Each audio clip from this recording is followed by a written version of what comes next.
বাড়িতে যাইয়া আপনার স্ত্রীরে বলেন না ফরিদার মা বাদ দাও, কয় না, কয়নি তো স্ত্রীর কাছে তো বাদ চাইলেন, চাওনের কথা ছিল কার কাছে? আল্লাহর কাছে। আল্লাহ কি বাদ বাড়ি দিব আমারে? না, কিছু কিছু বিষয় আছে যেগুলি বান্দার কাছে চাওয়া জায়েজ আছে, শরীয়তে কি আছে, অনুমোদন আছে। আপনি দোকানে যাইয়া কইতেছেন এই দোকানদার 1 কেজি আলু দাও, এখন আপনি আল্লাহর কাছে আলু চাইবেন? আল্লাহর কাছে কোনটা চাইবেন? যে আল্লাহ আমার আলুর দরকার, তুমি ব্যবস্থা করে দাও। সুবহানাল্লাহ কোন না? আপনি কি জানেন আমার নবীর সাহাবীরা জুতার যদি একটা ফিতাও ছিঁড়ে যাইতো আল্লাহর কাছে চাইতো, আল্লাহ আমার জুতার ফিতাটা ছিঁড়ে গেছে, তুমি এটার ব্যবস্থা করে দিও। সুবহানাল্লাহ কোন?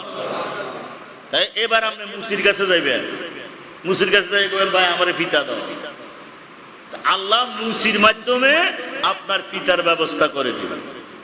কথা কি বুঝছেন? এজন্য আপনার যা যা দরকার আল্লাহর কাছে বলবেন, আল্লাহ আপনি এটার ব্যবস্থা করে দেন। আর দুনিয়ার মানুষের সাহায্য নেওয়া এটা জায়েজ আছে, তবে আল্লাহ মনে করে নয়, মানুষ মনে করে। কি মনে করে? আল্লাহর বান্দা মানুষ মনে করে আপনি বান্দার কাছে প্রয়োজনীয় জিনিস আবার চাইতে পারবেন। এবার আসেন তো আল্লাহ বলেন খবরদার আমি আল্লাহ ব্যতীত অন্য কারো ইবাদত করা যাবে না।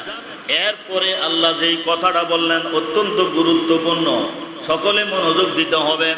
আল্লাহ বলেন ওয়া বিল ওয়ালিদাইনি ইহসানা।